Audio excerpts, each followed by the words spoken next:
नमस्कार, G capital में आपका स्वागत है। आज है 21 अगस्त और आप लोगों के लिए एक नई वीडियो। फ्रेंड्स, आज बात करेंगे आत्मनिर्भर भारत अभियान से लाभान्वित होने वाली कंपनियों में से एक दिग्गज कंपनी भेल के प्राइस टारगेट, इसके रेसिस्टेंस और इसके सपोर्ट के लेवल्स के बारे में। तो बने रहिए वीडियो में अंत तक।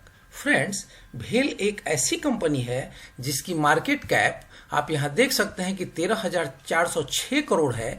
इसकी करंट प्राइस जो कल की ट्रेडिंग प्राइस थी वो 38 रुपये 50 पैसे है और इसकी 52 वीक की जो हाई है वो 61 रुपये 30 पैसे की है और लो 18 रुपये 40 पैसे की है और इसकी जो बुक वैल्यू है वो 82 रुपये 31 पैसे की है। तो फ्रेंड्स, यहीं से असली बात निकल के आती है कि कंपनी की जितनी मार्केट कैप है उससे अधिक इसकी बुक वैल्यू है। आप यहाँ देखेंगे, अगर इसके कैश फ्लो और इसके बैलेंस शीट को देखें तो आप यहाँ देखेंगे कि इस कंपनी के पास जो मार्च का जो क्वार्टर था और उस क्वार्टर में पूरे साल की जो उसकी कैलकुलेशन आई है उसमें 607 करोड़ रुपए उसके पास नेट कैश फ्लो है। तो फ्रेंड्स, आप समझ सकते हैं कि किस प्रकार की कंपनी है। 100% डेब्ट फ्री कंपनी और नेट कैश फ्लो जिसके पास 607 करोड़ रुपए हो, जिसकी मार्केट कैप उसके एक्चुअल वैल्यू से हाफ से भी कम हो।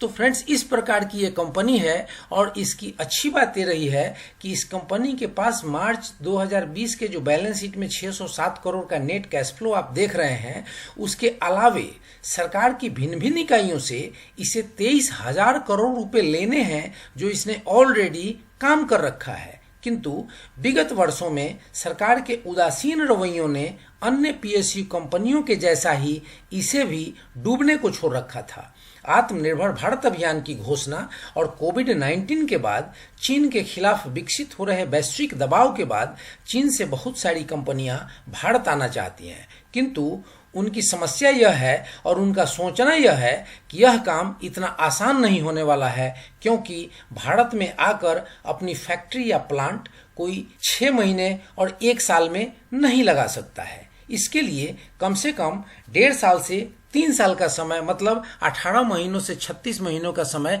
लगता ही लगता है। तो फ्रेंड्स, अब यहीं से शुरू होती है भेल के मुनाफे की रणनीति और सही मायनों में जो निवेशक हैं उनको इस रणनीति से ही ज्यादा सरोकार है और वो समझ पाएंगे कि आगे जो रणनीति बनाई है भेल ने उसमें निवेशकों का क्या भला हो सकता है, क्या मुनाफा हो सकता है।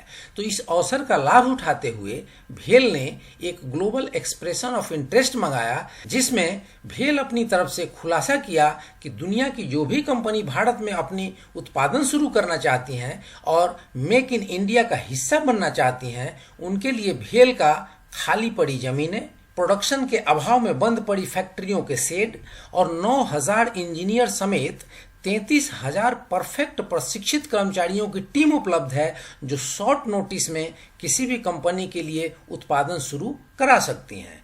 बदले में उस आई हुई विदेशी कंपनी को भेल को किराया, सैलरी इत्यादि का भुगतान करना पड़ेगा। फ्रेंड्स, भेल के चेयरमैन के मुताबिक उनकी यह ग्लोबल EOI वाली योजना सफल रही और संसार के नामी गिरामी कंपनियां भेल के संपर्क में हैं ताकि वे चीन से बाहर कारोबार शुरू कर सकें। तो फ्रेंड्स, आपने यहां देखा कि ये किस प्रकार की पोटेंशियल वाली कंपनी है। अब फ्रेंड्स, भेल के अगर रिटर्न की स्थिति को देखें तो आप यहाँ देखेंगे कि समय हुआ है 2:08 और अभी भेल लगभग 8% की तेजी के साथ अपने निवेशकों को माला माल कर रहा है। फ्रेंड्स, अगर 1 वीक की बात करें तो 1 वीक पहले जिन्होंने भी इसमें निवेश किया है उनको 0.89% का नुकसान हो रहा है, लेकिन 1 महीने पहले जिन्होंने भी इसमें निवेश किया है उन्हें लगभग 1.57% का मुनाफा हो रहा है। फ्रेंड्स, अगर 1 साल पहले किसी ने इसमें निवेश किया है तो उसे अभी भी 20.28% का नुकसान हो रहा है। तो फ्रेंड्स, अब एक बार इसके इन्वेस्टमेंट चेकलिस्ट को देख लेते हैं। तो इंट्रिंसिक वैल्यू के बारे में आपको पता ही है कि आपने देखा कि बुक वैल्यू से भी आधे से भी कम कीमत पर ही मिल रही है। तो निश्चित रूप से इसका जो करंट मार्केट वैल्यू है वो इंट्रिंसिक वैल्यू से कम है और stock has not been able to generate better return on equity than bank FD। तो यहाँ पर दे रहा है कि पिछले दिनों जो इसके रिटर्न की स्थिति थी वह बैंक FD से कम था। डिविडेंड रिटर्न के बारे में stock does not offer attractive dividend return, तो कंपनी डिविडेंड भी कम देती है या नहीं देती। एंट्री पॉइंट के बारे में, good time to consider as stock is not in overbought zone. तो फ्रेंड्स यहाँ दे रहा है कि यह समय इसमें एंट्री करने के लिए बहुत अच्छा है क्योंकि ओवरबॉट जोन में नहीं है। और नो रेड फ्लैग फाउंड, मतलब इसमें कोई खतरा नहीं है इस कंपनी में निवेश करने में। कंपनी पे कोई कर्ज नहीं है, कंपनी डेब्ट फ्री है, कंपनी के पास नेट कैश फ्लो है। तो आप अगर इसमें निवेश करते हैं तो आपका निवेश किसी खतरे में नहीं है। अब फ्रेंड्स ये रही इसके रिटर्न की स्थिति, यह रही इसके इन्वेस्टमेंट चेकलिस्ट की स्थिति। अब एक बार इसके कारोबार की स्थिति को एनएसई की वेबसाइट पर देखें तो आप देखेंगे कि अभी समय हुआ है 2:10 और आप यहाँ देख रहे हैं कि इसके प्राइसेस लगभग 8% की तेजी के साथ 41 रुपये 45 पैसे के आसपास ट्रेड कर रहे हैं। और अभी तक जो ट्रेडेड वॉल्यूम है उसको देख लें हम तो आप देखेंगे कि कितना ह्यूज अमाउंट 12,33,64,265 शेयर की ट्रेडिंग हो रही है, जिसमें से 4,10,000 16,659 शेयर की डिलीवरी हो रही है। फ्रेंड्स अभी तक जो 2:10 का समय है, अभी तक 33.25% का डिलीवरी हुआ है, जो हो सकता है कि शाम को जब बाजार बंद होगा उस समय तक ये डाटा चेंज हो जाए। तो ओवरऑल इसके ट्रेड सेटअप को देखकर के ये लग रहा है जैसा कि बाइंग क्वांटिटी अधिक है, सेलिंग क्वांटिटी कम है, आपको बढ़ता हुआ प्राइस दिख रहा है, अच्छी डिलीवरी दिख रही है।